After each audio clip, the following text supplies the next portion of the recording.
Salut tout le monde, aujourd'hui je vais vous parler du fumier de mouton. Alors c'est vrai qu'on n'en entend pas beaucoup parler, mais c'est un très bon fumier pour le jardin. Et comme j'ai fait le changement de litière dans la bergerie, je me suis dit que j'allais en parler.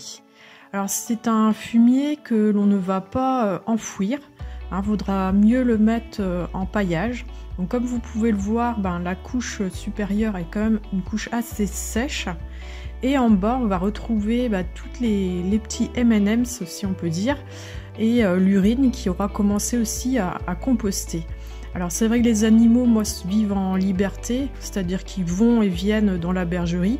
Ils n'y dorment pas forcément, c'est-à-dire qu'ils vont passer du temps dedans lorsqu'il pleut, ou là, par exemple, il faisait froid, donc elles étaient un peu plus souvent dans la bergerie.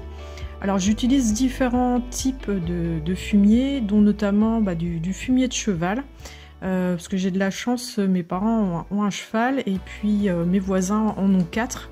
Donc c'est vrai que je peux récupérer assez facilement le fumier de cheval, mais je trouve que c'est aussi important de pouvoir diversifier les apports, puisqu'on ne va pas retrouver les mêmes compositions dans le fumier de cheval que dans le fumier de mouton.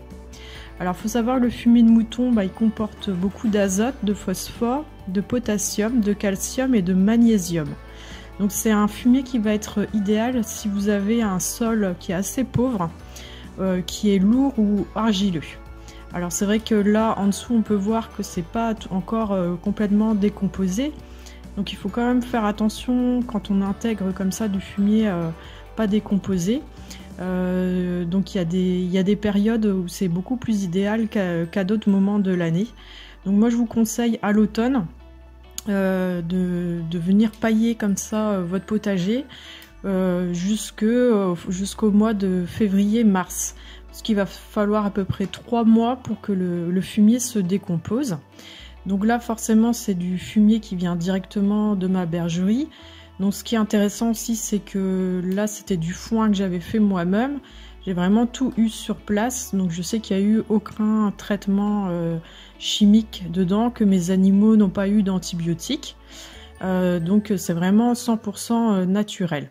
Donc ça permet aussi un cycle, c'est-à-dire que les animaux mangent le foin et après le foin retourne à la terre, donc ce qui est quand même assez intéressant. Alors au niveau de la quantité, je trouvais que c'était pas mal de vous donner des informations. Donc moi ma bergerie elle est forcément pas très grande parce que ce sont des tout petits animaux en plus, ils pèsent moins de 20 kg les petits moutons d'Ouessant. Donc j'ai juste une petite bergerie qui fait 5 mètres carrés.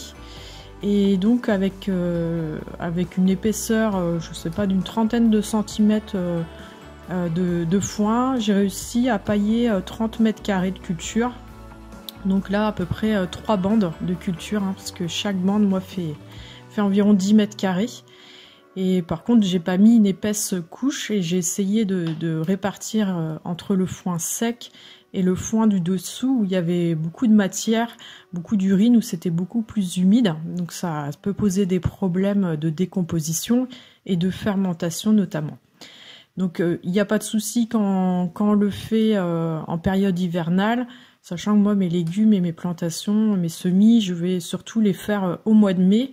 Et d'ici là, ça aura été lessivé par le temps. Et ça va se décomposer en dessous.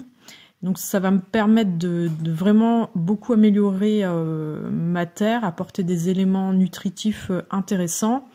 Et aussi d'alléger le sol avec le foin. Donc ça c'est un travail que je vais faire donc pour le paillage du potager des planches à peu près 2 fois par an, donc en février et en octobre. Et je vais aussi composter lorsque je vais vider la bergerie au mois de juin. Là par contre, comme j'aurai des légumes en place, je vais composter et c'est un petit compost qui pourra me servir après pour la mise en place par exemple de fruitières, ajouter un peu de compost au pied des arbres. Alors ça c'est toujours en complément d'autres choses. J'essaye vraiment de tourner avec des engrais verts, notamment de la moutarde par exemple, ou le compost maison aussi. Mais c'est vrai que pour ceux qui font du compost, c'est vrai qu'on arrive à avoir quand même assez peu, même si on mange beaucoup de légumes, assez peu de compost au niveau de la quantité. C'est pas quand on a un grand potager, en tout cas, c'est vraiment pas énorme. Donc voilà ce que je pouvais vous dire. Alors après, il existe, si vous ne connaissez pas d'éleveur, vous pouvez trouver quand même des sacs tout prêts. Il faut savoir qu'il va être un petit peu plus cher le fumier comme ça, le compost de mouton, puisque c'est quand même un peu plus difficile à trouver. Je pense que c'est moins bien valorisé que pour le fumier de cheval, où il y a certainement des entreprises qui se fournissent directement chez les éleveurs ou dans les centres équestres. Voilà, ben moi je vous laisse sur quelques images neigeuses, puisque c'est quand même quelque chose d'assez exceptionnel en Bretagne, et je vous dis à très vite. Salut!